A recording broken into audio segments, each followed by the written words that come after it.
Bienvenue à tous, bienvenue sur ma chaîne YouTube et bienvenue aux tout nouveaux abonnés. Aujourd'hui, c'est la partie numéro 2 de la représentation africaine. Allez, c'est parti.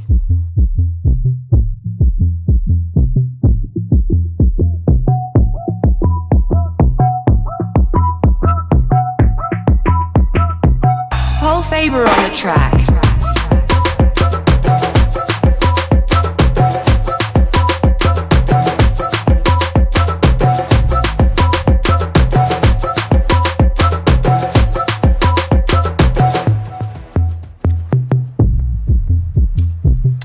Bienvenue dans mon émission.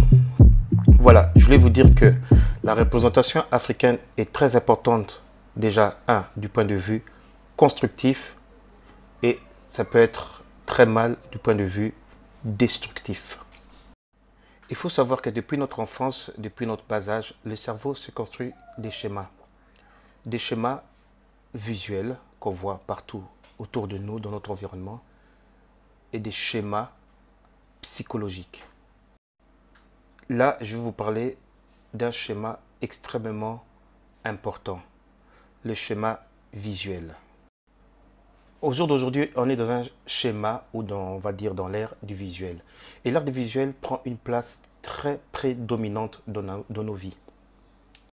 Et il faut le dire haut et fort, beaucoup d'Africains n'apprécient pas du tout ou plus leur aspect visuel. Il faut voir des gens qui se font éclaircir la peau, des gens qui se font gonfler les lèvres, alors que l'Africain a déjà des grosses lèvres, des Africains qui n'apprécient pas leur nez, qui affinent leur nez, comme Michael Jackson et autres. Donc voilà.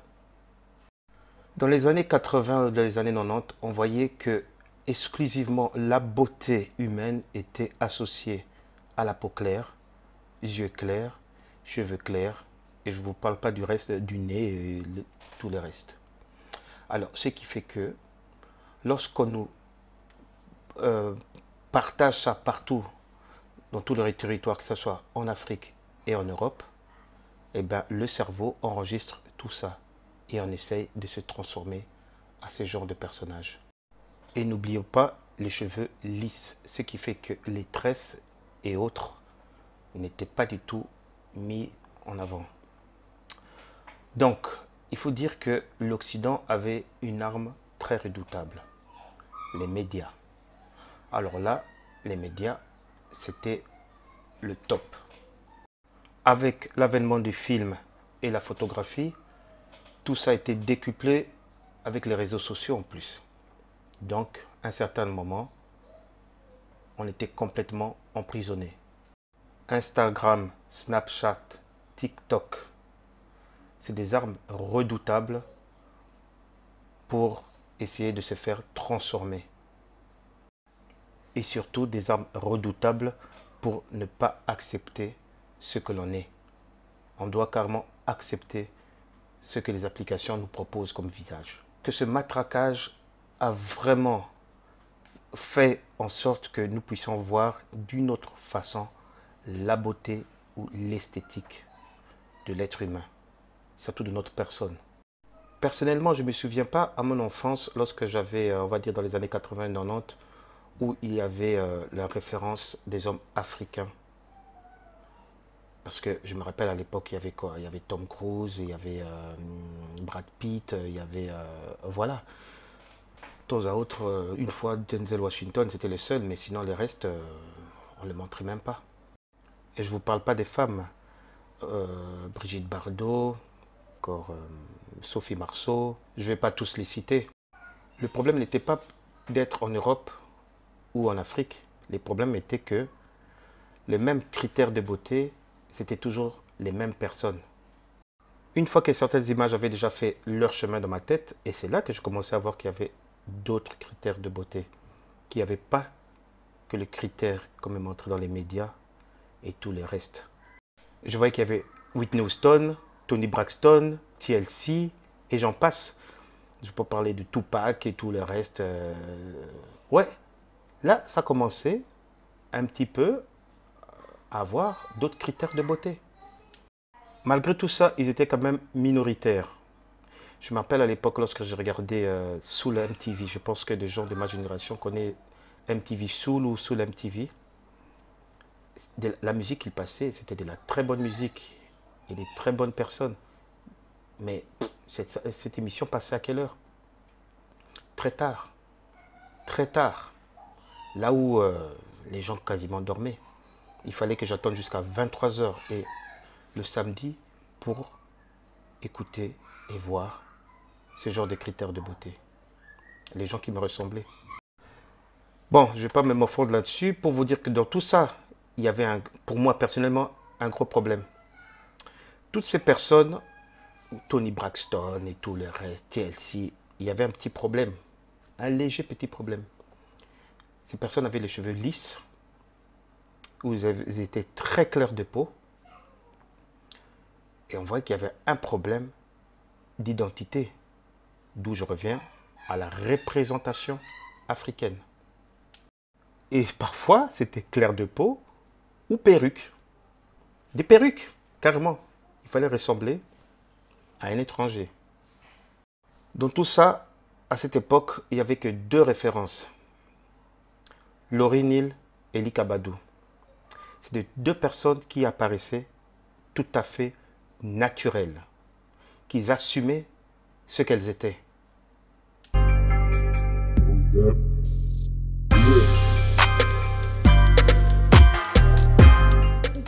Ce sont les deux seuls dont je me souviens, ou en tout cas qui m'ont marqué et qui correspondaient à des critères de beauté africains, avec des traits du visage africain qui n'étaient pas transformés, des locks ou des cheveux crépus.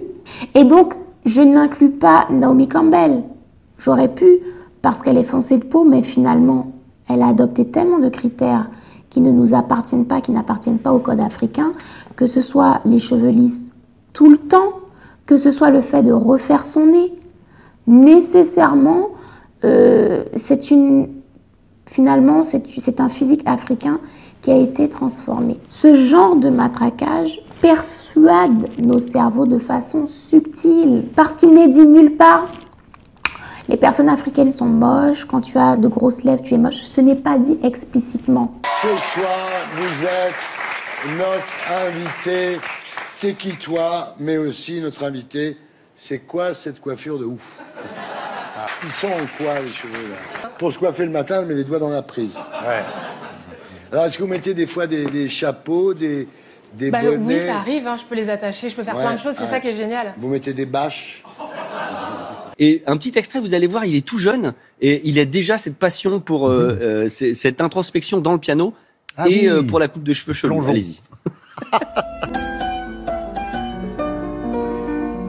Et c'est ce type de travail sur notre cerveau, de travail de persuasion, qui a entraîné des millions d'Africains et d'Africaines à se transformer. Et ce, en dépit des dégâts sur leur santé. Ces conséquences ne sont pas nécessairement dues aux Africains eux-mêmes, que la résultante, on ne peut pas les culpabiliser.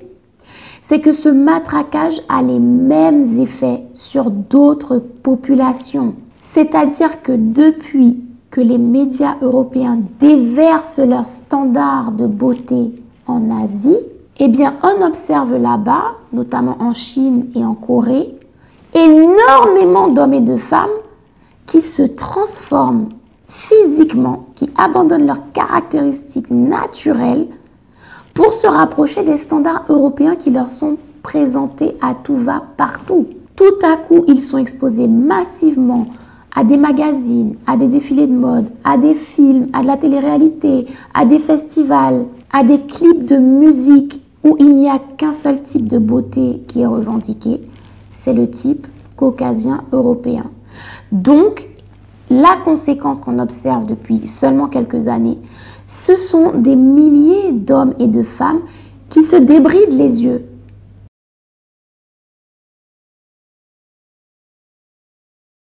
Pour avoir un regard européen, qui refont leur nez qu'ils jugent trop plat, qui refont leur maxillaire, parfois même qui affinent leurs lèvres et surtout qui se livrent à un culte de la blancheur de la peau, sans compter les teintures blondes, les lentilles de couleur qu'ils portent, bleu ou vert. Et ce phénomène de transformation, il est récent en Asie parce que le matraquage est arrivé récemment. Imaginez que si eux, après seulement quelques années, il y a déjà ces conséquences dans leur population, imaginez les conséquences sur les Africains après 300 ou 400 ans de persuasion et de matraquage. On va s'intéresser à comment est-ce que ce conditionnement se passe, le mécanisme. Eh bien, tout simplement, depuis bébé, on enregistre 3 types de messages qui vont nous persuader que nous sommes incapables, insignifiants et faibles. D'abord, il y a la sous-représentation, voire même des fois l'absence totale de notre communauté dans les sphères d'excellence, de réussite, de raffinement, de beauté, de richesse et d'intelligence. Il nous faut donc nous représenter nous-mêmes dans tous les aspects, dans tous les domaines, dans tous les champs du possible. Et donc, si nous ne sommes pas acceptés dans certaines institutions mondiales, créons les nôtres, peu importe le domaine, lorsque nous sommes niés et absents chez les autres, créons chez nous. Le deuxième type de message qui va nous persuader que nous sommes faibles, incapables et insignifiants, c'est la surreprésentation cette fois dans des domaines négatifs. C'est-à-dire que lorsqu'aux nouvelles, dans les films, dans les séries, dans les romans, la communauté noire sera massivement représentée dans l'échec, dans la criminalité, dans la violence, dans la misère, dans la vulgarité, dans la corruption, dans le ridicule, dans l'absurde, dans les comportements fratricides, dans l'illégalité, eh bien implicitement le cerveau va intégrer que ces situations sont quasiment inévitables et du coup il va normaliser le fait que nous tombions ou restions ou retournions dans ces situations. Et ça aura l'effet d'une ventouse qui nous aspire et qui nous maintient dans ce genre de situation. Et comme beaucoup de nos cerveaux humains sont prédisposés au fatalisme, en se disant de toute façon c'est comme ça, on peut rien y faire, et en acceptant une certaine fatalité qui est totalement illusoire, eh bien un grand nombre de la communauté africaine va se contenter, va se complaire, va accepter son sort, qui est un sort totalement fictif, qui a été créé de toutes pièces et duquel nous pourrions sortir à n'importe quel moment si nous avions les bonnes représentations, si nous avions construit une confiance et une estime de nous-mêmes. Et c'est ce que nous allons nous atteler à faire. Et pour finir, il y a le troisième message qui va persuader notre cerveau que nous sommes incapables, insignifiants et faibles.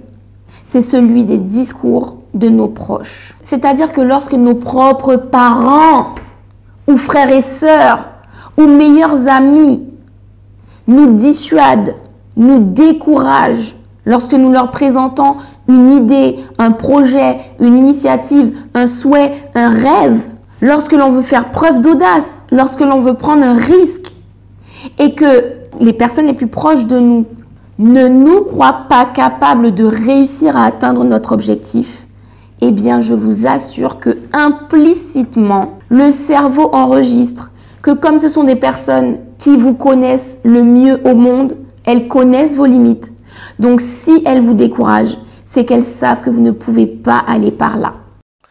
Chers compatriotes africains, chacun a son propre processus d'éveil. Ce n'est pas parce que certaines personnes sont éveillées que tout le monde sera réveillé au même rythme. On est comme des fleurs, d'autres s'ouvrent, d'autres s'ouvrent. Laissons à chacun de nous le temps de s'éveiller, de s'ouvrir. Il y a d'autres personnes qui ont été plus exposées, il y a d'autres personnes qui n'ont pas été assez exposées. Parce que jusqu'à présent, pas que je pose des questions, je parle avec certaines personnes qui sont de la religion, ils voient très bien qu'il y a un gros problème.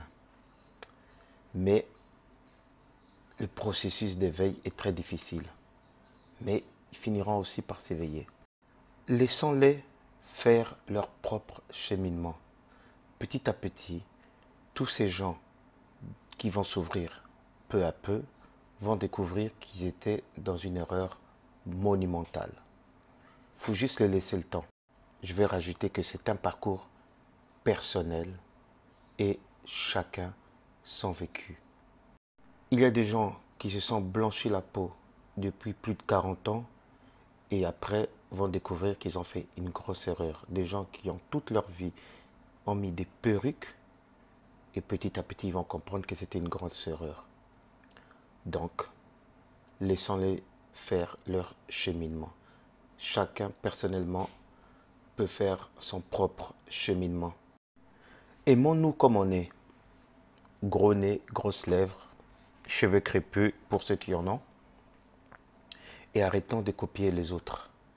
Parce que ces autres-là, ils ne nous copient même pas. Même s'ils se mettent au soleil. D'autres peut-être oui, mais la plupart, pas du tout. C'est exactement comme le corona. Ce n'est pas à nous de leur fournir ces informations. Certaines personnes savent utiliser leur sens, d'autres ont besoin d'écouter les médias, de regarder les médias pour écouter leur sens. Et d'autres savent faire la différence et prendre les bonnes décisions. Ce n'est pas à nous de leur montrer le chemin. On peut juste leur ouvrir la porte et leur montrer la sortie. Ce n'est pas à nous de les forcer à sortir. Ils vont se retrouver complètement violés. Pour ceux qui se disent que ça va être dur pour commencer, ça va être un combat pas possible, un chantier interminable, je vais vous dire que le travail a déjà commencé. Mais c'est juste que vous ne voyez pas. Et encore, les médias vous montrent rien du tout. Je vais vous montrer des images et vous allez voir que ça a déjà commencé depuis un bon moment. Lorsqu'on observe dans la musique africaine actuelle des artistes comme Burna Boy, Wizkid, Yemi Alade qui valorisent à une échelle internationale la mode africaine, les cultures africaines, les spiritualités africaines, les coiffures africaines, les traditions africaines, la beauté africaine. Quand ces artistes montrent énormément de personnages dans leurs clips qui ont des cheveux naturels ou des coiffures africaines ou des peaux foncées, eh bien, elles créent un nouveau paradigme. Et on le voit sur ces 3 ou 4 dernières années. On voit que les clips du monde entier commencent à être influencés par cette mode africaine, par cette représentation positive de l'Afrique.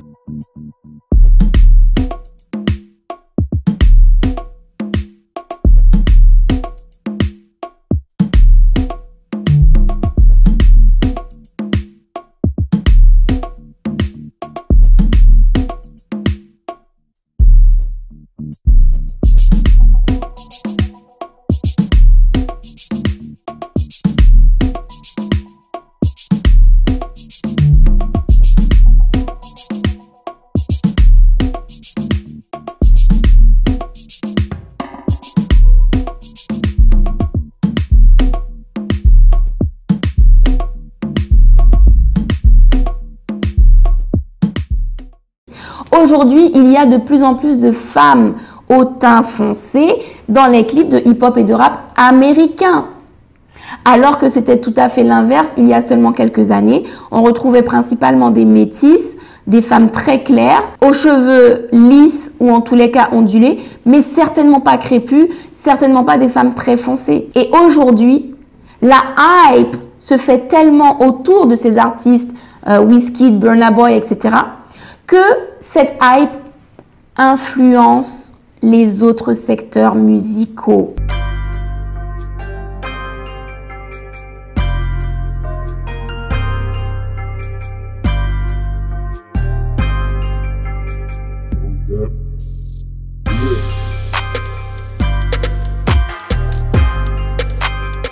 Et c'est là que nous devons intervenir intelligemment. Nous devons utiliser la même stratégie qui a été utilisée contre nous et nous devons la renverser, à savoir le matraquage et la propagande. Cette fois, nous allons matraquer des valeurs africaines positive. Cette fois, la propagande se fera avec un vocabulaire amélioratif, valorisant.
Voilà, la partie numéro 2 de la représentation africaine se termine par ici.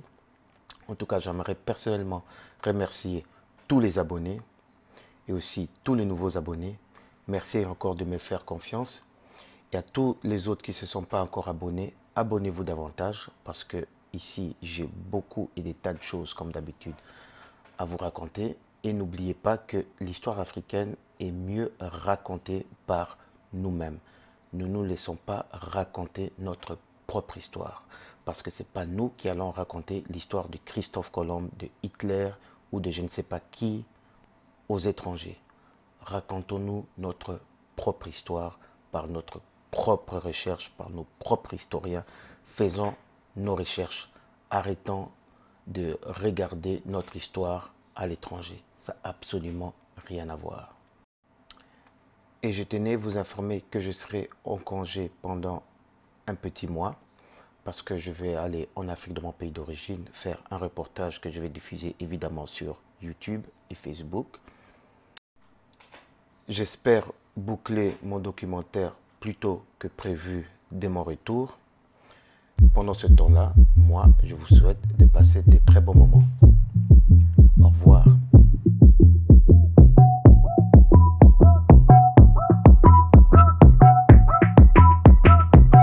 Paul Faber on the track.